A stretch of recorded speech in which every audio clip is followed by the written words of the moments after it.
முதலமைச்சரா உட்கார்றதுக்கு நாங்க உங்களுக்காக உழைக்கிறோம். அப்போ அதிமுக திமுக புரிஞ்சுக்கங்க, எங்களுக்குரிய மரியாதையும் எங்களுக்குரிய சீட்டுகளையும் யார் தருகிறார்களோ அவர்களோட தான் கூட்டணி. நீங்க மட்டும் நாங்க 170 இடத்துல போட்டி போடுவோம், நாங்க மட்டும் அப்படியே தனித்து பெரும்பான்மை காணுவோம் சொல்றீங்களா? அப்ப தேமுதிக உரிமை இருக்குல்ல கேட்கறதுக்கு. நீங்க முதல்வரா நீங்க ஆட்சி அமைக்கணும்னா தேமுதிகவுக்கு உரிய மரியாதையும் அந்த தொகுதிகளையும் தரணும். நம்ம போன தேர்தல் 2011 41 தொகுதி நமக்கு கொடுத்தாங்க, 29 தொகுதி நாம ஜெயிச்சோம். அதுல போனவங்க போட்டவங்களை பத்தி கவலையே கிடையாது.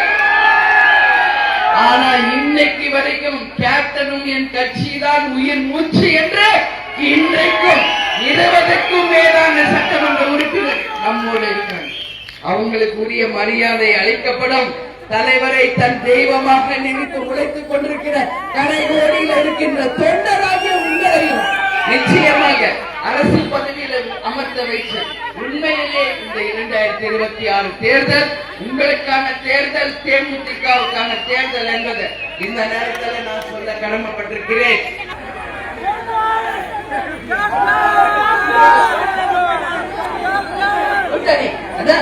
இப்ப சொல்ல மாட்டேன், அதுக்கு ஒரு டைம் இருக்கு, அதுக்கு ஒரு டைம் இருக்கு. இந்த வாட்டி நம்ம அவசரப்படக்கூடாது, அதான் சொல்றேன். இவ்வளவு வருஷம் நம்ம சத்திரினா வாழ்ந்துட்டோம், இனிமேல அவங்க அதான் இப்ப சொன்னேன். அவங்க மட்டும் 160 சீட்ல நிப்போம் சொல்றாங்களே, அப்ப தேமுதிக உரிய சீட்டும் அந்த மரியாதையை கிடைக்கிறமா இல்லையா? அதுக்குதான் வெயிட் பண்ணிட்டு இருக்கேன். நிச்சயம் அமையும் நீங்கள் விரும்பும் கூட்டணி. இல்ல நான் ஒண்ணு சொல்றேன், கட்டாயம் இந்த முறை நீங்கள் விரும்பும் கூட்டணியை தான் நான்